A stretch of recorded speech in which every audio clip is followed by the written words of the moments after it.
The scotch in Victor Harrington's crystal tumbler caught the light as he gestured dismissively around his opulent office. 40 years I've spent building Harrington Global from the struggling import business your father nearly ran into the ground.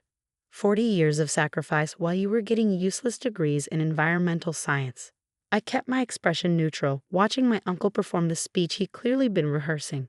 At 58, Victor still cut an imposing figure, tall, broad-shouldered, with a full head of silver hair and the practiced charm that had seduced countless business partners, politicians, and subsequently their wives. The board agrees with me, Eliza. Your sustainable initiatives are costing us millions. This isn't a charity, it's a business. He set down his glass with theatrical precision. I'm terminating your position, effective immediately. I see, I said quietly. And does the board know about the macabre deal? His eyes narrowed almost imperceptibly. What about it? Just curious if they're aware of who really owns Pacific Rim Holdings. Victor laughed, but I caught the slight tightening around his mouth. Security will escort you out. Your personal belongings will be shipped to your apartment. He pressed the intercom. Margaret, send security to my office. I stood smoothing my charcoal pencil skirt. Don't worry about my things. I won't be gone long. Is that a threat? Victor looked amused. Your father tried to threaten me once too. Didn't work out well for him, did it? The mention of my father sent a familiar pain through my chest. Daniel Harrington, brilliant, principled, and according to the official story, killed by a heart attack at 45, conveniently just as he was gathering evidence of Victor's illegal trading activities. Actually, I replied, gathering my purse, I call it more of a promise. 2 beefy security guards appeared at the door, looking uncomfortable. I'd known both men for years. Miss Harrington, we're sorry, but... The older one began. It's fine, Frank. I understand you're just doing your job. As they escorted me through the executive floor, past shocked employees who quickly averted their eyes, I felt strangely calm. 7 years I'd worked at Harrington Global, starting in a sustainability department and working my way up to director of corporate social responsibility. 7 years of watching Victor systematically dismantle my father's ethical legacy while building a global empire on exploitation and environmental destruction. Outside the gleaming Manhattan skyscraper that housed Harrington Global, I pulled out my phone and texted a single word to my lawyer. Initiated. The response came immediately. Documents filed. Meeting confirmed for 9 a.m. tomorrow. I took a deep breath of the autumn air and hailed a taxi. Greenwich Village, please. An hour later, I sat in a cozy living room of my father's oldest friend and former business partner, Lawrence Chen. Now 70, Lawrence had retired from business after my father's death, but had remained a trusted advisor and surrogate parent to me after I lost both my parents, my mother to cancer when I was 12, my father when I was 23. He fired you then? Lawrence asked, pouring tea from an antique Chinese teapot. Just as we expected, I accepted the delicate cup. He couldn't resist the opportunity to gloat. Lawrence's eyes twinkled behind his glasses. Your father always said Victor's ego would be his downfall. Tomorrow we find out if he was right. I sipped the jasmine tea, letting its familiar scent calm my nerves. Are the other shareholders prepared? All 5 have confirmed. The proxy votes are secured. Lawrence set down his cup. Eliza, are you absolutely certain about this? Once we move forward. I've never been more certain of anything, I interrupted. Victor killed my father, Lawrence. Maybe not with his own hands, but he's responsible. Lawrence didn't argue. He'd been the one to find my father that night, had seen the missing files, the signs of struggle carefully disguised as a medical emergency. What Victor never understood about Dad was that he always played the long game, I continued. The trust, the offshore accounts, the deadman switches, Dad knew Victor would betray him eventually. Daniel was always 3 moves ahead, Lawrence agreed. But Victor is dangerous when cornered. So am I. The next morning, I dressed with deliberate care. A navy suit my father had bought me when I graduated from Yale, simple pearl earrings that had belonged to my mother. Professional, understated, nothing that suggested the earthquake I was about to trigger. The Harrington Global boardroom occupied the entire top floor of the building, with panoramic views of the Manhattan skyline. By the time I arrived, most of the board members and major shareholders were already seated around the massive table. Victor sat at the head, engaged in conversation with the CFO, Norton Wells. The room fell silent as I entered. Victor looked up, his expression shifting from confusion to anger. "What are you doing here? This is a closed meeting."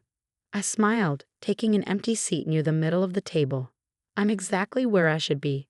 "Security," Victor barked. Lawrence Shen entered behind me, accompanied by a severe-looking woman in her 50s carrying a leather portfolio. "That won't be necessary, Victor," Lawrence said mildly. "Allow me to introduce Evelyn Blackwell from Blackwell, Sanderson, and Pierce." The name of the prestigious law firm caused a ripple of murmurs around the table. "What is the meaning of this?" demanded Norton Wells, always quick to support Victor.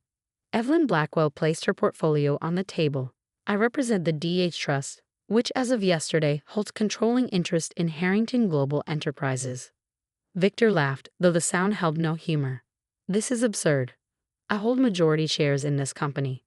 "You hold 27%, Evelyn corrected, opening her portfolio and distributing documents to each person at the table.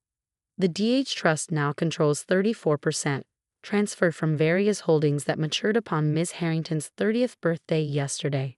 The blood drained from Victor's face as he scanned the documents. "This isn't possible. These shares were dispersed among several shell companies and offshore accounts." "Yes," I interjected. "My father was quite thorough." The board members were reviewing the documents with expressions ranging from shock to calculation. Victor's allies looked to him for guidance, while others, those who had respected my father, seemed almost amused. "Even if this is legitimate," Victor said, recovering slightly, "these shares plus my own don't constitute a controlling interest in the company." Lawrence Chen cleared his throat. "That's where proxy votes become relevant. I believe Ms. Blackwell has statements from shareholders representing an additional 22% of the company, pledging their votes to Ms. Harrington's direction." As the reality of the situation dawned on him, Victor's composure cracked. "This is a hostile takeover." "No, Uncle Victor," I said calmly. "It's a correction." I nodded to Evelyn, who continued, "The first order of business is a vote on the leadership of Harrington Global. The DH Trust proposes the removal of Victor Harrington as CEO and chairman, to be replaced by Elizabeth Harrington as CEO and Lawrence Chen as interim chairman." "This is outrageous," Norton Wells sputtered. "Victor built this company into a criminal enterprise," I finished for him. "Which brings us to the second order of business." Evelyn distributed another set of documents, these containing detailed evidence of Victor's illegal activities, from money laundering through the Macau casino development to environmental violations in the Southeast Asian manufacturing facilities, to tax evasion schemes that had defrauded the government of millions. "We have two options," I addressed the stunned board members. "We can clean house, implement legitimate business practices, and move forward as a reformed company. Or we can watch federal prosecutors dismantle everything while we all face potential criminal charges for complicity." The vote took less than 15 minutes. As Victor was escorted from the boardroom, he paused beside my chair. "You think you've won," he hissed, too quietly for others to hear. "But you have no idea what it takes to run this company. You'll destroy your father's legacy faster than I ever could." I met his gaze steadily. "My father's legacy isn't this company, Victor, it's me." The next weeks were a whirlwind of activity. I'd appointed a transitional management team, initiated internal investigations, and began the process of unwinding Victor's most egregious schemes while preserving the legitimate aspects of the business. The press had a field day with the story. "Harrington Hair orchestrates stunning coup. Corporate princess reclaims throne." And my personal favorite, environmental scientist takes over billion-dollar empire, vows reforms. 1 month after taking control, I sat with Lawrence in what had once been Victor's office, now completely redesigned with sustainable materials and actual living plants instead of the sterile luxury my uncle had preferred. "The federal investigation is proceeding," Lawrence reported. "Victor's assets have been frozen, and the prosecutor believes they have enough for an indictment." Good. I signed the last of a stack of documents, a new corporate ethics policy that put environmental and social responsibility at the heart of our business model. What about the Southeast Asian factories? The remediation is underway, and the new wage structure has been implemented.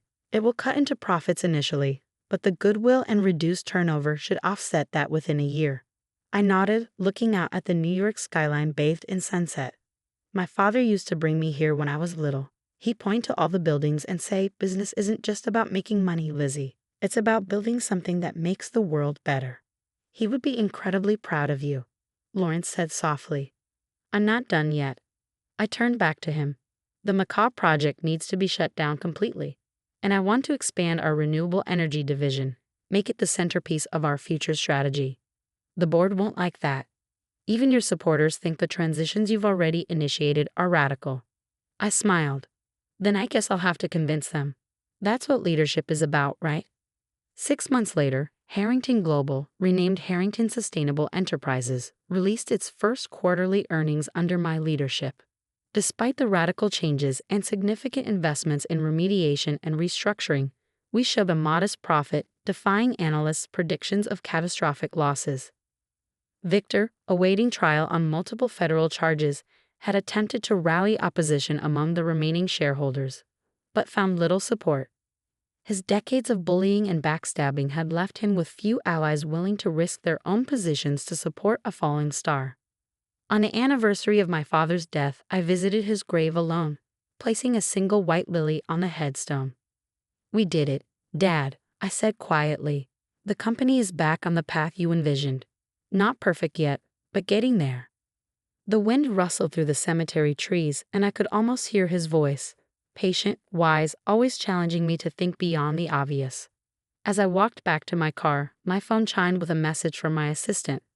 Malaysian government approved the reforestation project. Partners confirmed for Sustainable Manufacturing Initiative. I smiled, feeling a sense of peace that had eluded me since my father's death. Victor had been right about one thing: I wasn't my father. I couldn't simply recreate his vision for the company. I could do better. The inheritance my father left wasn't just shares in a company or evidence against his brother. It was the understanding that business had the power to harm or heal, to destroy or build, to perpetuate injustice or create opportunity. Some called what I did revenge. I prefer to think of it as restoration, of my father's legacy, of the company's integrity, and of my own sense of purpose. As for Victor, I heard he had taken a plea deal, exchanging information on his corrupt political connections for a reduced sentence. His empire had crumbled. His reputation was in tatters, and his fortune was largely gone to legal fees and settlements. But I hadn't destroyed him for destruction's sake. I'd removed him because his leadership was toxic to the company, to the communities we served, and to the planet itself. The best revenge wasn't watching him fall. It was building something better from the ruins of what he corrupted. 6 months after taking control of the company, I authorized one final change: a small memorial plaque in the lobby bearing a quote from my father. "Profit without principle is merely theft disguised as success." Beneath it, I added words of my own: "The future belongs to those who build it with integrity, compassion, and vision." That, more than any corporate takeover or legal victory, was my true inheritance.